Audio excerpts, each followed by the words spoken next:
नमस्कार मित्रों, आपका बहुत बहुत स्वागत है। मित्रों, शिक्षा का साहित्य में बॉस की सैर जो वली कानन का लिखी हुई बाल मनोविज्ञान पर आधारित कहानी है। और सचमुच में हम लोग जब छोटे थे तब हम लोग उन कहानियों को जो समाज में किसी न किसी घटना को प्रदर्शित करती थी वे काफी रोचक लगती थी। और हम कह सकते हैं कि आज के संदर्भ में वैसी कहानियों को सुनाने वाले लोग नहीं हैं, क्योंकि उन कहानियों को परिवार के बड़े बुजुर्ग ही सुना पाते थे। और आज की संरचना हम कह सकते हैं कि ऐसी हो गई है कि अब समाज में एकल परिवार है, शहर में लोग रह रहा है और अलग अलग, हम दूसरे शब्दों में कह सकते हैं कि परिवार के लोग रहते हैं। मित्रों, वली कानन की बस की सैर ये कहानी एक बच्ची जो जिसके नाम अली अमाई और उम्र 8 वर्ष की है, और उस कहानी के माध्यम से एक बाल चरित्र का वर्णन किया गया है जिसमें निर्भीकता, स्वाभिमान, वाक चातुर्य, संवेदना, जिज्ञासा, कल्पना, प्रबंधन, सौंदर्यानुभूति, सावधानी जैसे मानवीय गुणों को उस कहानी के माध्यम से दिखाने का प्रयास किया गया है। और कथा के अंत में एक ऐसी घटना आई है जहां पर एक बुजुर्ग महिला उस बच्ची को कह रही है कि बीते भर की इस लड़की को तो देखो, बड़ों की बात में टांग अड़ाती फिरती है और जैसे बड़ी पुरखिन हो। अमाई की यह परिपक्वता दर्शाती है। सचमुच में मित्रों, देखे कि कहानी है क्या। एक बल्ली अमाई नाम की लड़की थी जो अपने नाम से, या हम कह सकते हैं कि जैसे सामान्य रूप से बच्चे किसी न किसी रूप में किसी को उनके नाम के आधार पर या कोई ऐसे युक्ति निकाल देते हैं जो चिढ़ाने का एक माध्यम बन जाता है या उनके मनोरंजन का माध्यम बन जाता है। उसी तरह बली अमाई को भी उनकी साथ की लड़कियां कुछ न कुछ कह के चिढ़ाती थी, और साधारणतः उसके नाम, और उसमें एक कविता, बली अमाई दूल्हे ने दी तुझे विदाई, बली अमाई गया कहाँ दुल्हा सौदाई। ऐसे मौके पर उसे कुछ न सूझता और वो सचमुच में इस तरह से कोई चिढ़ाता तो वो काफी गुस्से में आ जाती थी और फिर वो घर चली जाती थी और सोचती थी कि सचमुच में माँ बाप हमारा नाम इस तरह से क्यों रखा। हालांकि फिर बाद में ये गुस्सा उनका बहुत कम समय के लिए रहता था और फिर बाद में वो अपने गुस्से को खत्म कर देती थी। तो मित्रों, इस तरह की घटनाएं होती रहती थी। एक बार की बात है, अंग्रेज सिपाही आया और अंग्रेज सिपाही को देखने के लिए गांव के औरतें की तो होड़ लग गई, लेकिन बच्चे और बहुत सारे बुजुर्ग घर छोड़कर इधर से उधर भाग गए, या कुछ कह सकते हैं कि उसको कि कहीं न कहीं छिप गए। और लेकिन वो बली अमाई सचमुच में वो थोड़ा भी नहीं घबराई, और वो जो अंग्रेज सिपाही आया उसे बली अमाई ने सैल्यूट मारा और सलाम कहा। और उस अंग्रेज ने जब इस लड़की को देखा और इसके सलाम को देखते हुए उसने भी उसका उत्तर गुड मॉर्निंग में दिया। और सचमुच में अब वो आकर कहने लगी कि मैंने तो एक अंग्रेज से बात कर ली है, और वो उसकी बहादुरी की एक बात हो गई समाज में। और सचमुच में ये उस सड़क पर जो बैठी रहती थी तो बैठे हुए बहुत सारी बातों को देखती थी और समझती थी। कभी बैलगाड़ी आ रहा है, बैल के गर्दन की घंटी बज रही है, कभी कोई इधर से उधर जा रहा है, कभी कुत्ता इस रास्ते को क्रॉस करके उस रास्ते से जा रहा है, कभी भिखारी उस रास्ते से जाता है, तो कभी फेरी वाला, या दिन भर तांता लगा हुआ रहता है।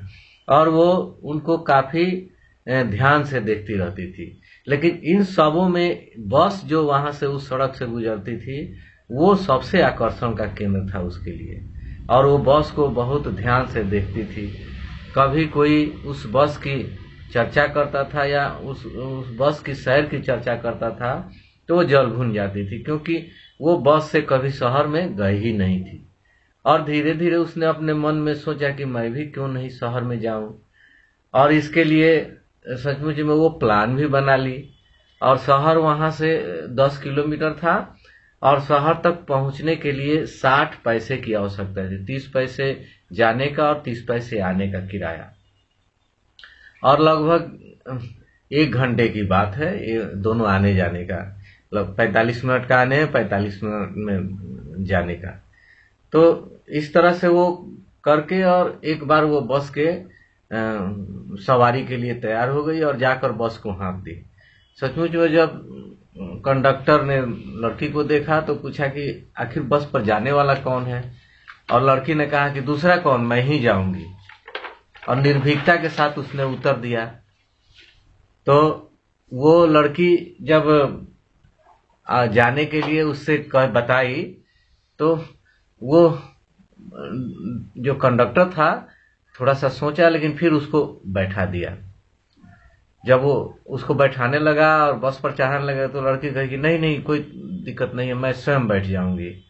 और वो सचमुच में जाकर वहां पर बैठ गई। और ड्राइवर के बगल में, या हम कह सकते हैं कि वो जो कंडक्टर था वो भी थोड़ा सा हंसोड़ दिमाग का था, और उसने कहा कि आइए बैठिए। और उस एक और भी हंसने के लिए, 2 भाई रास्ता, ताश की बेगम तशरीफ ला रही है। और जाकर वो अपने जगह पर बैठ गई। उसके बाद वो पैसा भी, भाड़ा 30 पैसे दे दी।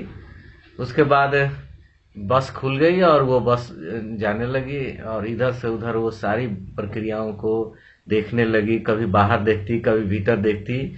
और इसी क्रम में वो उसने जो, चूंकि कौतूहल उसके मन में था कि कभी वो बस पर चढ़ी नहीं थी, और एक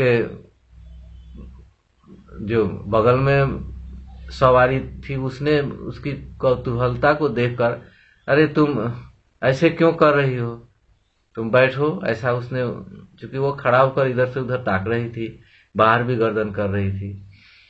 लेकिन वो जब उसके लिए कहा कि तुम बैठ जाओ आसानी से, तो उसने जवाब दिया कि मैं पूरा भाड़ा दी हूं, और जितना भाड़ा लगता है के लिए उतना मैं भाड़ा देकर, ऐसा नहीं बिना भाड़ा का बैठी हूं।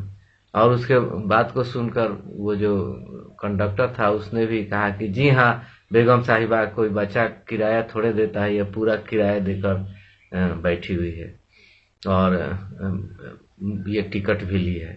तभी उसने कहा कि आप टिकट कहाँ दिए हैं, क्योंकि वो कंडक्टर टिकट नहीं दिया था। फिर कंडक्टर ने अपनी गलती को सुधारते हुए एक टिकट को फाड़कर उसे दे दिया। उसके बगल में एक औरत आकर बैठ गई, और औरत ने उसे कहा कि तुम अकेली कहाँ जा रही हो। तब उसने कहा कि मेरे पास टिकट है, मैं शहर जा रही हूँ। फिर वो कंडक्टर ने कहा कि हाँ हाँ इनके पास टिकट है, और टिकट लेकर ये शहर जा रही है। तब वो बगल में जो औरत बैठी थी कि इतनी छोटी उम्र के बच्ची को अकेले जाना ठीक नहीं है, और शहर में कहाँ जाना है, किस गली में जाना है, ये जा नहीं सकती है, भूल जाएगी। तब उसने फिर कहा कि नहीं, ऐसा कोई करने की बात नहीं है, हम सब जानते हैं, सब जगह हम पहुंच जाएंगे, हमें कोई दिक्कत नहीं होगी। उसके बाद बस आगे बढ़ती गई। रास्ते में एक बछड़ा मिला जो कि बस की आवाज से इधर से उधर दौड़ रहा था। उसको देखकर उसके मन में कौतूहल उठी। फिर आगे जाकर एक रेलवे फाटक मिला जहां कुछ देर बस रुकी, फिर ट्रेन धड़धड़ाते हुए बाहर निकली। फिर बस जाकर स्टेशन के पास रुक गई। सब लोग उतर गया, लेकिन वो लड़की बैठी रही। तब कंडक्टर ने कहा कि अब तुम्हारा जो पैसा दी वो खत्म हो गया, अब तुम बस से उतरो। फिर उस लड़की ने कहा कि नहीं, इसी बस से मुझे बाहर मतलब अब जहां से मैं आई हूं वहीं मुझे लौट जाना है। और तुरंत उसने 30 पैसा और दे दिया। फिर ड्राइवर के साथ जो कंडक्टर था वो नीचे उतरा तो उसने कहा कि तुम कुछ खाना पीना कर लो बेगम साहिबा। लेकिन उसने कहा कि नहीं, मुझे कुछ भी नहीं चाहिए, मेरे पास जितने पैसे थे मैं भाड़ा के लिए दे दी। फिर उसने कहा कि ड्राइवर के साथ जो कंडक्टर नीचे उतरा था कि पैसा की चिंता करने की जरूरत नहीं है, मैं पैसा दे दूंगा और तुम कहो तो मैं कुछ बाहर से खाने के लिए ला देता हूँ। लेकिन उसने फिर मना कर दिया कि नहीं नहीं, मुझे किसी चीज की जरूरत नहीं है। और अंत में फिर बस खुली और बस खुलने के बाद समय से वो अपने घर पहुंच गई। 3:40 पर लगभग घर पहुंची और घर पहुंची तो देखी कि उसकी माँ जग गई है और माँ किसी से बात कर रही है। और वो बात जिससे कर रही है वो दक्षिण गली वाली काकी थी, जो काफी बातूनी थी और बात करने में उसको कोई हरा नहीं सकता था। उसने फिर पूछा कि तू कहाँ गई थी, हालांकि अन्यमनस्क से पूछी, उसका जवाब भी वो नहीं दी। फिर बाद में बातचीत के क्रम में उस काकी और उसके माँ के बातचीत जो चल रही थी उसी में उसने कहा कि दुनिया में बहुत सारी घटनाएं घटती रहती है, पता भी नहीं चलता है, फिर भी हम सोचते हैं और प्रयास करते हैं, लेकिन तब भी सचमुच में उन घटनाओं को हम नहीं समझ पाते हैं। बली के माँ ने कहा कि हाँ हाँ ठीक कह रही हैं काकी। तो फिर ये सुनकर बली क्या चीज बीच में टोक दी और उसके टोकते ही उसकी माँ ने कहा कि यही जो कह रही थी, बाहर क्या होता है कुछ हम लोगों को पता नहीं, यानी बाहर जो होता है वो हम लोगों को घर में रहते हैं ये पता नहीं, बली की माँ ने कहा। और यह सुनकर वो जो काकी बात कर रही थी तो उसने झल्ला कर बोली कि बीते भर की इस लड़की को तो देखो, बड़ों की बात में टांग अड़ाती है, जैसे बड़ी पुरखिन हो। काकी ने कहा। बली सुनकर भीतर ही भीतर मुस्कुरा कर रह गई और कोई जवाब नहीं दी। तो सचमुच में ये इन घटनाओं को जो इस कहानी के माध्यम से प्रदर्शित की गई है, बाल मनोविज्ञान की परिस्थिति को वर्णन करते हैं। और हम इसको बहुत ही संक्षिप्त में अगर कहना चाहे तो एक बच्चे की, एक बालक के मन में निर्भीकता, स्वाभिमान, वाक चातुर्य, संवेदना, जिज्ञासा, कल्पना, प्रबंधन, सौंदर्यानुभूति, सावधानी आदि बहुत सारे मानव गुणों को इस कहानी के माध्यम से छोटी छोटी घटनाओं को दर्शाकर दिखाने का प्रयास किया गया है। और सचमुच में हम लोग समझते हैं कि बच्चा पूर्णतः खाली है, लेकिन होता इसका पूर्णतः उल्टा। धन्यवाद मित्रों, बहुत बहुत धन्यवाद। और बॉस की सर वली कानन द्वारा लिखी पुस्तक का सार संक्षेप यही है। धन्यवाद मित्रों।